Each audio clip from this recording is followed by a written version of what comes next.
পারু, এই পারু, একটু এদিকে আয় তো মা। আমাকে রান্নার কাজে একটু সাহায্য কর।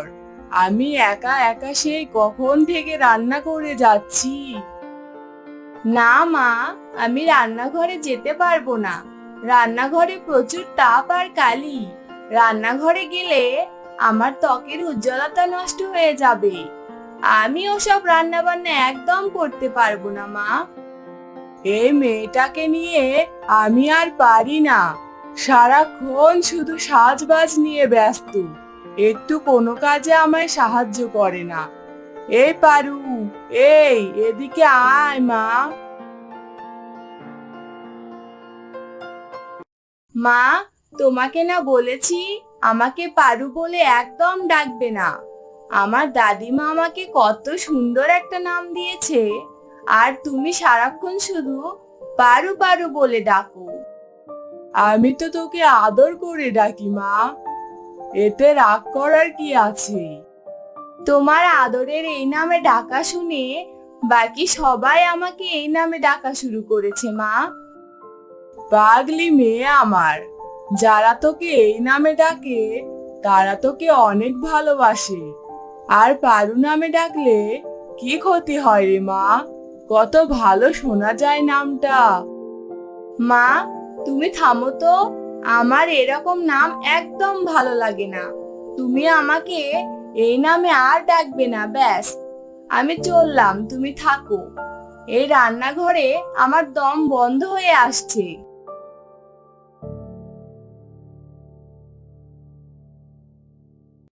আরে, এ কি? আমার মুখে তো ব্রণ বেরিয়েছে। গরিব ঘরে জন্ম নিয়ে আমার জীবনটাই কেমন জানি নষ্ট হয়ে যাচ্ছে।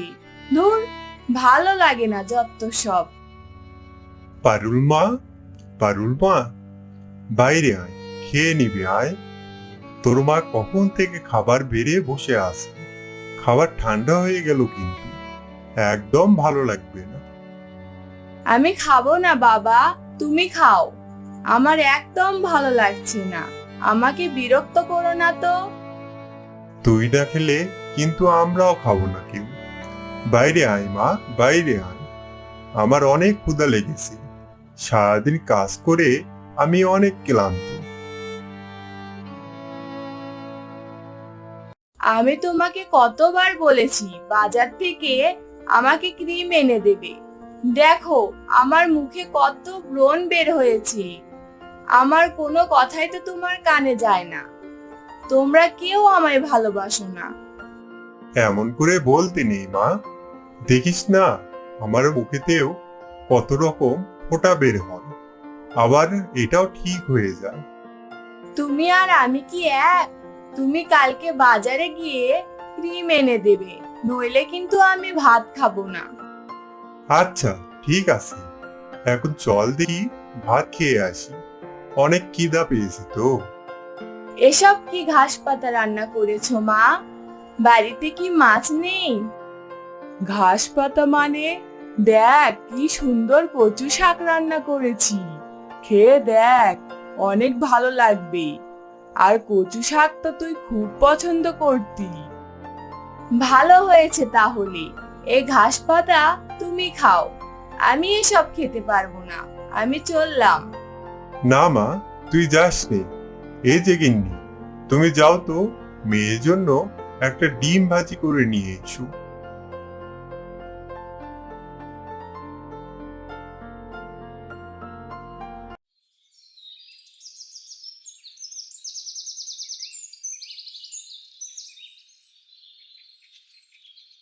তা রামু, আমার ছেলের জন্য ভালো কোনো মেয়ের খোঁজে পেলে? হ্যাঁ মোড়ল মশাই, আমার হাতে দুটো মেয়ে আছে। একটা মেয়ে অনেক ধনী, কিন্তু চেহারাটা একটু দুর্বল। আর অন্য মেয়েটা খুব সুন্দরী, কিন্তু মেয়ের বাবার আর্থিক অবস্থা খুব একটা ভালো না মশাই, বুঝলে? আরে না না, মেয়ে খারাপ হলে চলবে না। আমার একমাত্র ছেলেকে বিয়ে দেব, মেয়ে 100-তে 100 হওয়া লাগবে। তাহলে যে মোড়ল মশাই, মেয়ের বাবার অর্থ সম্পদ খুব একটা ভালো হবে না। ঠিক আছে, ঠিক আছে, সে পরে দেখা যাবে। আগে তুমি মেয়ে দেখতে যাবার দিনক্ষণ ঠিক করো, বুঝলে? ঠিক আছে, আমি মেয়ের বাবার সাথে কথা বলে দিন তারিখ ঠিক করে আপনাকে জানাবো, কেমন? এখন আমি তাহলে চলি। আরে সে কেমন কথা? এত সুসংবাদ নিয়ে আসলে খালি মুখে চলে যাবে? তা তো হবে না। তা এসো, এসো, বাড়ির ভেতরে এসো। খাওয়া দাওয়া করে তারপর না হয় বাড়ি যাবে। না মোড়ল মশাই, আজ আমার সময় নেই। ও পাড়াতে যেতে হবে আর একটা মেয়ে দেখতে। মেয়ে দেখে পাকা কথা বলে আসতে হবে। আচ্ছা, তাহলে এক কাজ করো, টাকাটা রাখো। পথে চা নাস্তা কিছু করে নিও, কেমন? হি হি হি হি হি। এসবের আবার কি দরকার ছিল বলুন তো? আচ্ছা আচ্ছা, দিচ্ছেন যখন নিয়ে নি। আমার দাদি বলতেন, হাতের লোক কি পায়ে ফেলতে নেই। তাহলে আমি আসি, কেমন?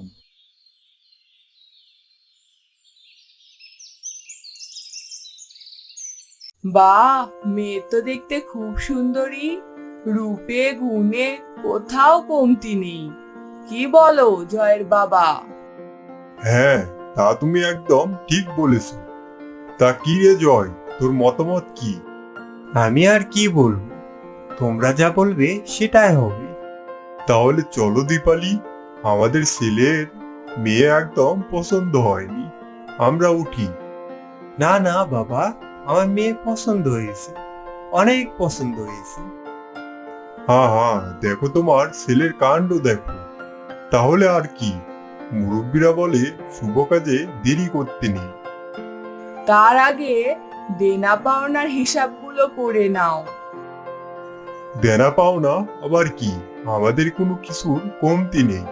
তারা যেটুকু দেবে তাতে আমরা রাজি। তা বললে কি হয়?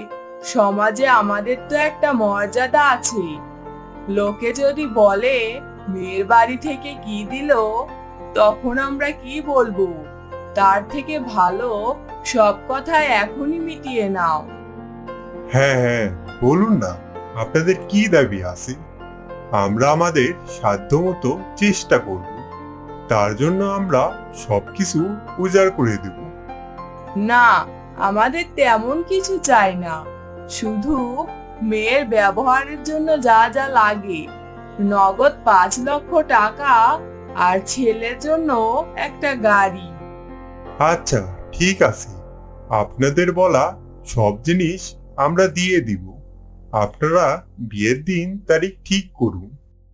তাহলে আগামী শুক্রবারেই শুভ কাজটা সেরে ফেলা যাক, কি বলেন? আমাদের কোনো অসুবিধা নেই, আপনারা যা ভালো মনে করেন। আসুন, তাহলে সাবধানে যাবেন, কেমন?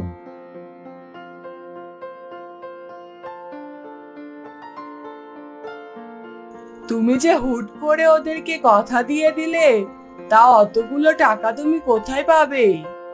ওসব নিয়ে তুমি চিন্তা করো না গিন্নি, সব ব্যবস্থা হয়ে যাবে।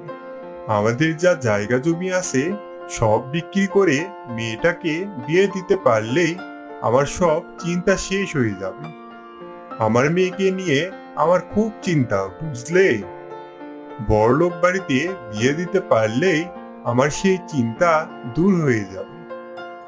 তা তুমি ঠিক বলেছ। মেয়েটা ছোটবেলা থেকেই একটা বড়লোক বড়লোক স্বভাব। সব কিছু বিক্রি করে হলেও ওকে বিয়ে দেব।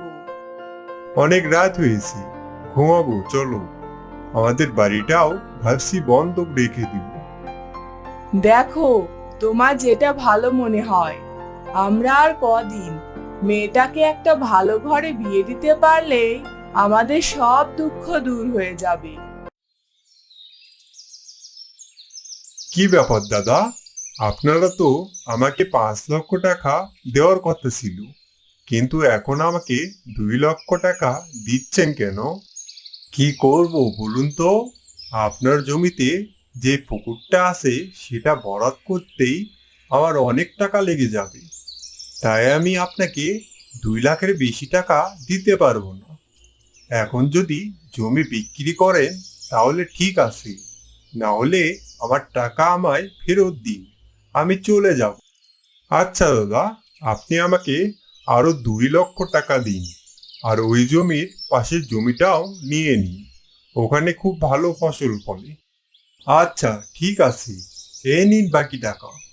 শুক্রবার সকালে যে দলিলে টিপসাপটা দিয়ে আসবেন, কেমন? আমি শুক্রবারে যেতে পারবো না, শুক্রবারে আমার মেয়ের বিয়ে। আমি শনিবারে গিয়ে টিপসাপটা দিয়ে আসবো, কেমন? আচ্ছা ঠিক আছে, আমি এখন চলি। সাবধানে যেন, আর শুক্রবারে আমার মেয়ের বিয়েতে আসবেন, আপনার নিমন্ত্রণ রইল।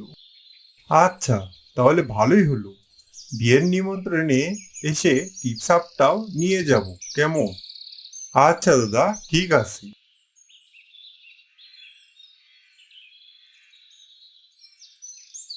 এ তো শুধু নগদ টাকার ব্যবস্থা হলো, গাড়ি আর বাকি জিনিসপত্র কই থেকে আসবে? ধার না করে হলেও যে করেই হোক আমি টাকা জোগাড় করব, দরকার হলে বাড়িটা বিক্রি করে দিব। বাবা, এ তুমি কি বলছো? তুমি আমার জন্য সব জমি বিক্রি করে দিলে, আর এখন এ বাড়িটাও বিক্রি করে দিবে বলছো? তাহলে তোমরা থাকবে কোথায়, খাবে কি? হ্যাঁ হ্যাঁ, আমরা আর কদিন বাঁচবো, বাকি জীবনটুকু যে করেই হোক পার করে দিব, তুই কোনো চিন্তা করিস না। আমাকে তোমরা এত ভালোবাসো, আমি এতদিন তোমাদের ভুল বুঝেছি। আমার কোনো বড়লোক বাড়িতে বিয়ে করা লাগবে না। আর যারা বিয়ে করতে এত টাকা চায়, তারা কোনোদিন আমাকে সুখী রাখতে পারবে না। আমি এই বিয়ে কিছুতেই করতে পারবো না। আমার অনেক বড় ভুল হয়ে গেছে। তুই কোনো চিন্তা করিস না রে মা, আমরা টাকার ব্যবস্থা ঠিকই করে ফেলব। এ সব আমার জন্য হয়েছে, বুঝতে পেরেছি বাবা। আমি গরিব ঘরে জন্মে বড়লোকদের মতো আচরণ করেছি। আমার সব ভুল ভেঙে গেছে বাবা। তুমি প্লিজ এই বিয়েটা বন্ধ করো। তুই কাঁদিস না মা, তুই যে তোর সব ভুল বুঝতে পেরেছিস, এটাই অনেক। কই গো গিন্নি, তাড়াতাড়ি গামছাটা দেও দেখি।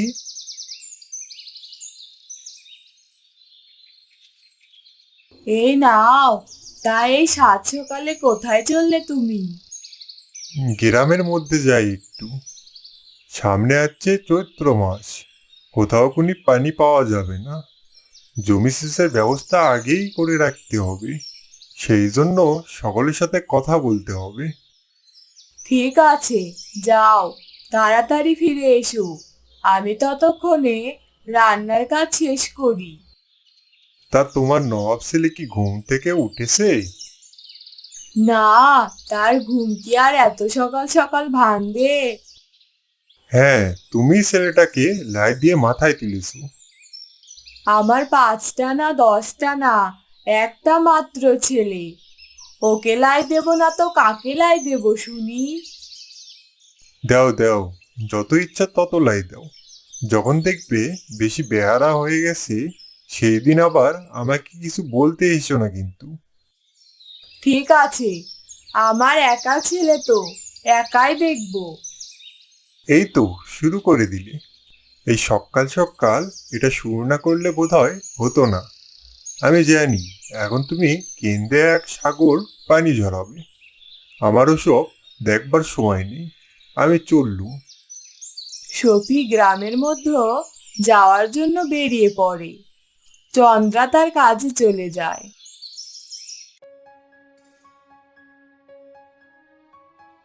কোথায় চললে সফি ভাই, এই সকাল সকাল? গ্রামের মধ্যে যাই একটু। কেন, কোনো দরকার আছে নাকি? শুধু আমার দরকার না বাবলু, আমাদের সকলেরই দরকার আছে। আরে তুমি খুলে বলো দেখি সফি ভাই। বলি, সামনে ভরা চৈত্র মাস, মাঠে চাষ করতে হলে তো পানি সেচের ব্যবস্থা করতে হবে নাকি? হ্যাঁ ভাই, সেটা তো করতেই হবে, করতে বললেই তো হবে না, এই ব্যবস্থা তো আমাদেরকেই করতে হবে। হ্যাঁ, তা তো করতেই হবে। এই চলো, আমি আসছি তোমার সাথে।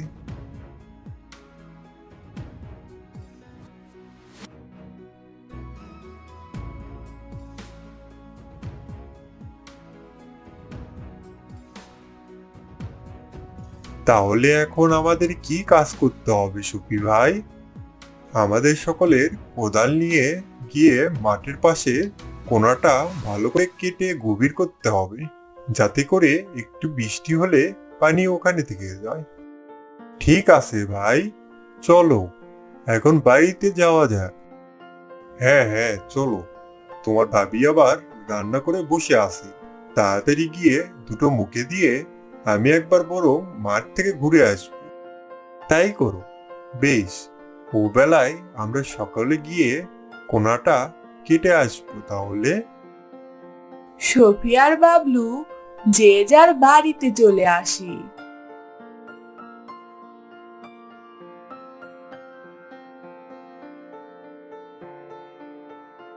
আচ্ছা গিন্নি, আমি তাহলে একটু এখন ঘুমাবো।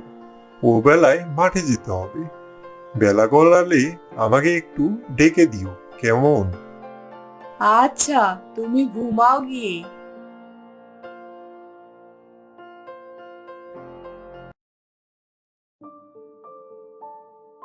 এ ভাবি, ও ভাবি। কে? ও ভাই, আপনি? কি হয়েছে বলেন। সপি ভাই কই? সে তো ঘুমাচ্ছে। একটু তাড়াতাড়ি ডেকে দেন দেখি, মাঠে অনেক কাজ আছে। ঠিক আছে, একটু দাঁড়ান, আমি ডেকে দিচ্ছি।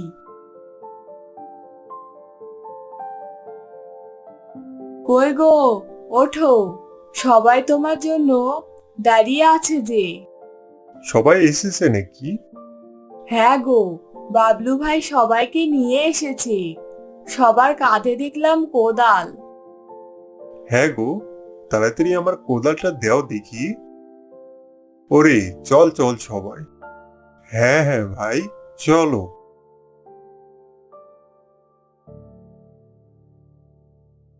হাঁটতে হাঁটতে তারা মাঠের কিনার কাছে পৌঁছে যায়।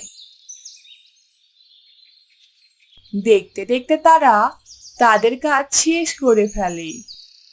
আহ, গা ঘেমে যেন গোসল করে ফেলেছি। এর নাম কোদাল মারা ভাই। গায়ে শক্তি না থাকলে এ কাজ হয় না, গা তো ঘামবে। হ্যাঁ হ্যাঁ, তাহলে এখন বাড়িতে যাওয়া যাক। এখন শুধু বৃষ্টির অপেক্ষা। হ্যাঁ দেখা যাক, সবাই চলো। সবাই বাড়িতে চলে আসলো। বৃষ্টির জন্য সবাই অপেক্ষা করতে থাকে।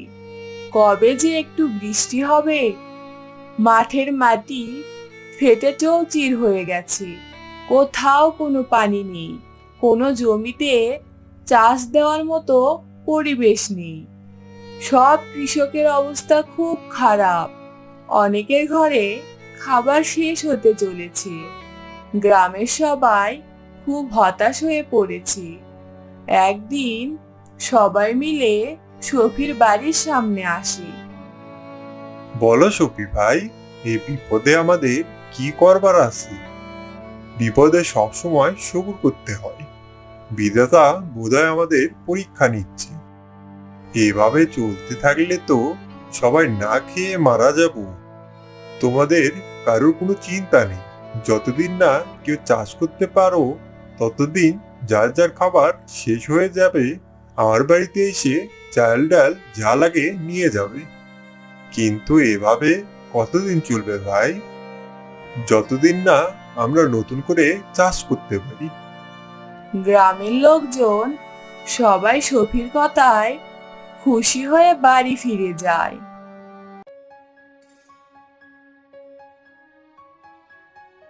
গিন্নি, ও গিন্নি, আমাকে একটু খাবার পানি দাও তো দেখি।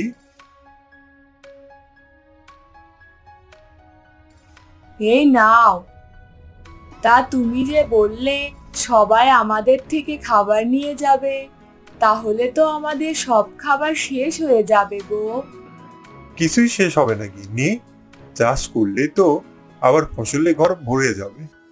চাষ কেমনে করবে? না আছে পানি, না আছে বৃষ্টি। সবুর করো, বিশ্বাস রাখো, তাহলেই হোক। হঠাৎ বাহিরে মেঘের গর্জন শোনা যায়। সফি তাড়াতাড়ি বাহিরে বের হয়ে আসে। কই গো গিন্নি, দেখো দেখো, আকাশে মেঘ হতে শুরু করেছে। মনে হচ্ছে কিছুক্ষণের মধ্যেই বৃষ্টি নামবে। আকাশ তো কালো মেঘে ছেয়ে গেছে, আকাশে বিদ্যুৎ চমকাচ্ছে। সফি আর চন্দ্রা বারান্দায় দাঁড়িয়ে বৃষ্টি দেখতে থাকে। গ্রামের সবাই বৃষ্টির পানিতে ভিজে আনন্দ করতে থাকে। তুমুল বৃষ্টিতে গ্রামের সব খাল নদ নদী ভরে যায়। দেখতে দেখতে রূপপুর গ্রাম বন্যার পানিতে ভেসে যায়। দুদিনের মধ্যে আস্তে আস্তে সব পানি কমে যায়। সব জমি চাষের উপযোগী হয়ে যায়। পুকুর খাল নদী মাছে ভরপুর হয়ে যায়। রূপপুর গ্রামের সবাই আবার আনন্দের সাথে জমি চাষ করতে থাকে।